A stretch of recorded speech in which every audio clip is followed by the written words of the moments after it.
Hello, everybody. This is Jimmy again, here to talk some more English with you guys. Today, we are going to look at a subject and the verb be. Most sentences, or all sentences rather, require to have a subject and a verb to complete a thought or a sentence. Of course, the verb be is a very common verb, and the structure to create these statements and questions is the basis of an English sentence. So the verb be is used in two different forms.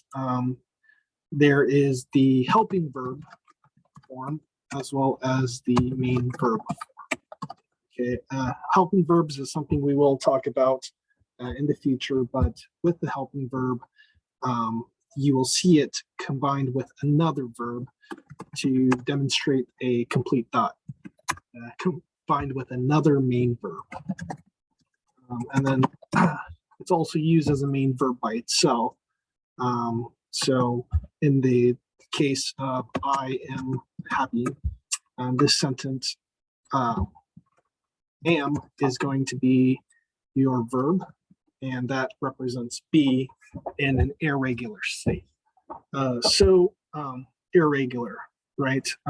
In English, there are many rules and always exceptions to rules. The verb be can be a little confusing because you can use it alone, but in the case of using it with different subjects or pronouns, the verb be changes, which makes it irregular verb, and it has 8 different forms in this case. So the verb be changes depending on the subject. Here we have I, you, he, she, it, and these are going to be singular subjects. So when you have the verb or the subject I, it goes with am. When you have the subject you, we have are. He, she, it combines with the verb be, is. We and they, we use are. And also a you can also be plural. So in that case, it would be you are. If I'm talking to a person directly, it can be singular, you are happy. If I'm talking to a whole group, you all are happy. Right, so this can be used as singular or plural depending on your audience. So here we go. We see again singular, and then we have we and they, which are plural. Plural meaning 2 or more, singular meaning 1. Okay. So with again the verb be, take a look here. It does again change with the subject, and it is a very common and important verb to understand because it helps demonstrate many different states. For example, what you'll see is with a very common structure, you'll be able to make many different sentences. And so we're going to look here at different statements and questions, and I'll show you how to create those. We have subject, be, noun. And what you're looking at here are, in English, there isn't really a formula, but if there was a way to make a simple formula, rather, to kind of demonstrate different ways of making sentences, this is a possibility. And so what you can do is you'll see subject be, subject be, subject be. When you're making a statement, we'll have our periods at the end, of course, but we'll have subject be to start every single sentence. And then as a refresher, we have a noun, which is a person, place, or thing. An adjective, which describes the noun. A verb, when combined with the helping verb be, will demonstrate an action that is continuing or happening now and continuing into the future, and a preposition of place, which demonstrates a location. So what I'm going to do here is I'm just going to give us random subjects, right? And we're going to use pronouns because that's what we're looking at. So I, you, he, she, it, we, they. And I could essentially start many different sentences with a subject as I and they. And then I'll make another one with we. So now we've got, I'm going to write in here 3 sentences. I, they, we. And then, of course, what comes next is going to be our verb be. Going back to our chart, we see the correct form of be to use with I is am. The correct verb to use with they, and you've got it, is are, as well as we. The correct form of be is going to be are. Now, what we're going to do is we're essentially going to add person, place, thing, right? A noun after I am, they are, we are, to complete a sentence. Now, of course, there has to be an agreement that goes with it. I couldn't say I am a monkey. I technically can say that, and the sentence would be grammatically correct, but I am not a monkey. So here we go. I am a monkey, right? And when we have a noun that is singular, we're going to have the letter a or an. That is known as an article. To this demonstrates a singular noun. So I am a monkey. I am a person. Let's go with I am a person, right? So we know when it is a noun, singular nouns will have the article a or an in front of it. Now, of course, you could also have the, which demonstrates a specific noun. So I am the teacher. Right? There are several teachers, but for this class or this lesson, I am the teacher. So it is more specific. I can also say I am a teacher in general, right? So here we have, of course, going to the next one, they are. So we have they, plural, are is plural, and then we're going to have a plural noun. And they are people. And this is correct. People is plural for person. And what we'll learn in a future lesson, or right now as well, is that when you have a noun, you remove the article a or an for plural, 2 or more, and you usually add an s to it. So they are animals, right? We have animal, which is going to be our singular form of the word to make it plural. The general rule is we add an s, and we no longer use a or a. Now, of course, they, what are they? Those are animals, right? So that demonstrates we have plural, plural, plural. You can't ever have a singular, singular, plural. And what I mean by that is I am teachers, right? It doesn't agree. So this usually is a huge indicator that we are talking about a word that is a noun. And when you see this type of sentence, we can use it again with nouns, adjectives, and verbs, but adding an s usually at the end of a noun or a word will demonstrate that it is a noun.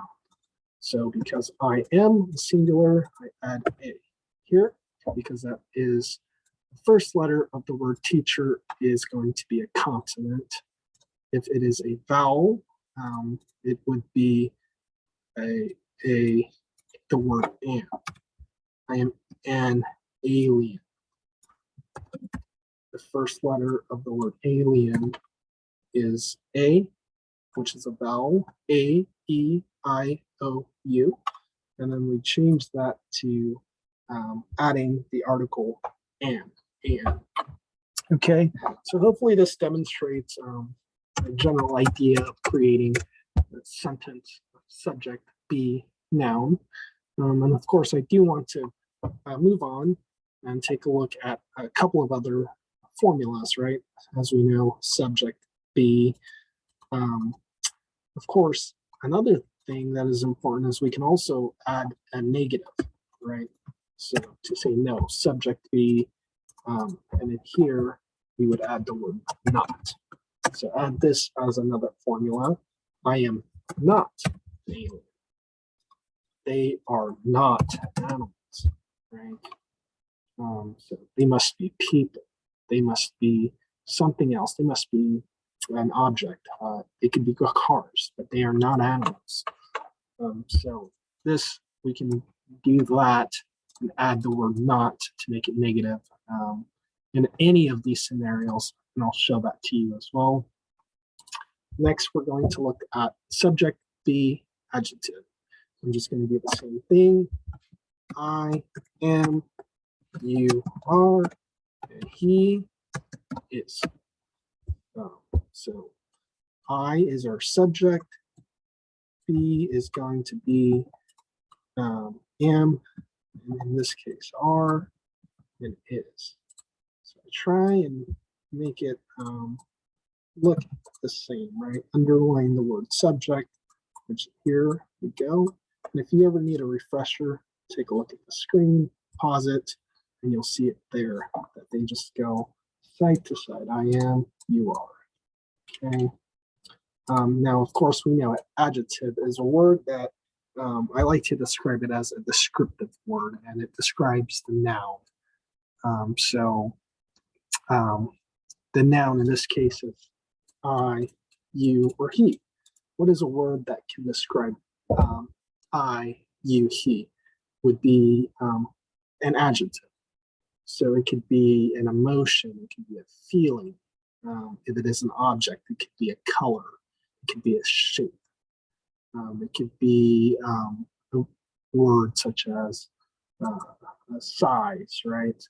I am tall, I am big, I am happy, I am mad, I am lazy, I wouldn't say I am long. This would be something that goes with like an object. You could say it is long. It could be a football field. It could be a ruler. It could be a pencil, right? So this here is going to be our adjective.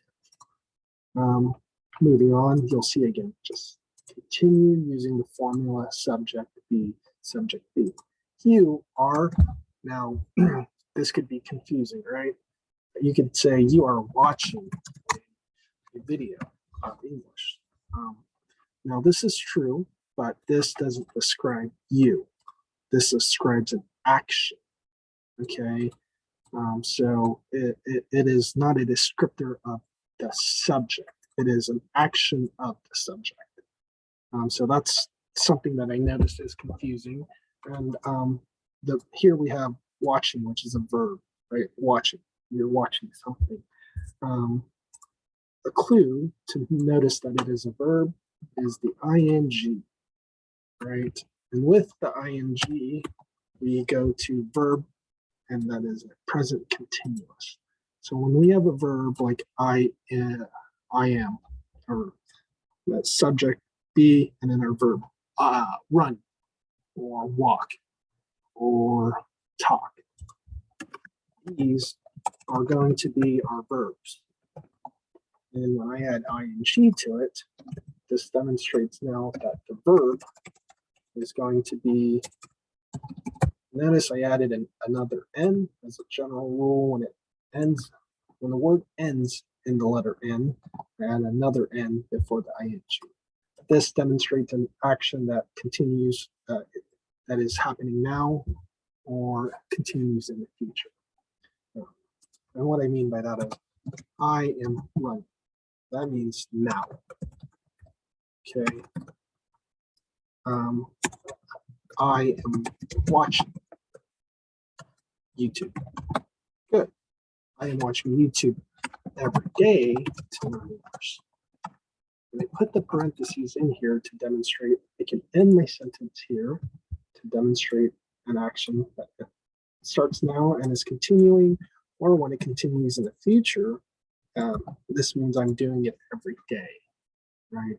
And again, the key indicator here for a verb or action, something that is done, we add the ing to it, okay?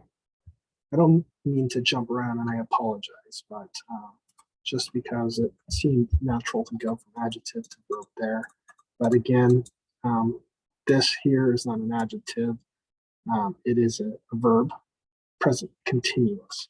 And here we have an adjective that describes the noun or the subject. And these words are usually left alone, right? So he is happy. He is happy. I can see some confusion happening here. He is crying. Now, here is an action, crying, right? Like he is crying. But it's easy to think, okay, crying is an emotion and happy is an emotion. There could be a common miscommunication or misunderstanding. So crying is the action. He is sad would be our adjective. We cry when we are sad. So hopefully that sort of helps a little bit there. And again, as I noted here, I can add the word not after be, and that demonstrates not a negative, right? That is not happy. So he is not happy. He is not crying. He is not. You are not watching the video. I am not running. Right. Another thing here that I'd like to note is a preposition of place. And this demonstrates a location of something or somebody, right? So when we have a preposition of place, demonstrates location, you'll see words like in, next, on, under, and these go right after subject and be. So I am in. He is next. She is on. It. And then, of course, to complete our preposition of place, we need a location or place. So here we go. I am in class. He is next to the mall. She is on the bus. It is under the table. Notice again, subject be, subject be, subject be, subject be. Stays the same. So once you memorize this, you're able to make and state so many different sentences and states of being, right? And then, of course, now to make it negative, I just can add here right after the subject be, or in this case, I am, you are, he is. I am not in class. He is not at the mall. She is not on the bus. He is not under the table. So a very brief demonstration here to sort of show you guys how to make statements. And of course, moving on, I want to show you guys how to quickly make a question. So generally, and I say generally because there are so many rules in English, but to make questions in this format, what we do now, of course, questions always have a question mark, but now we take the same statements and we switch the be and the subject. So, are you? Are we? Are we animals? Are you teachers? And again, nouns, us here, plural, for singular. Are you a student? We have the article here, a, now for singular. So all we did is we just flip them around. We change these two, add the question mark, and complete are nouns. We know they're nouns because these words, teacher, animal, student, it is a person, place, or a thing. And a clue is the article a, or for plural, we have s at the end. Same thing with adjectives.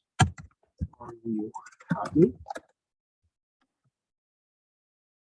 Are they mad? Is it yellow? Again, be, subject, subject, subject, adjective, adjective, adjective, which all describe, for yellow describes it, mad describes them, happy describes you. And then I can, of course, same thing, make it negative. Are they not mad? Are they not happy? Is it not yellow? Then we can continue here. Verb continuous, present continuous. Are you learning? Are you not learning? Are you teaching?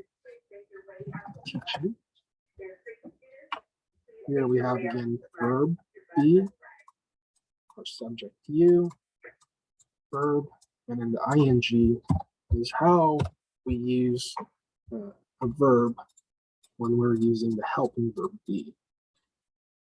So I wouldn't say the regular verb, right? Are you teach? I am teach. Because these are going to be the helping verbs. And so to demonstrate the action happening now, that state of being ing.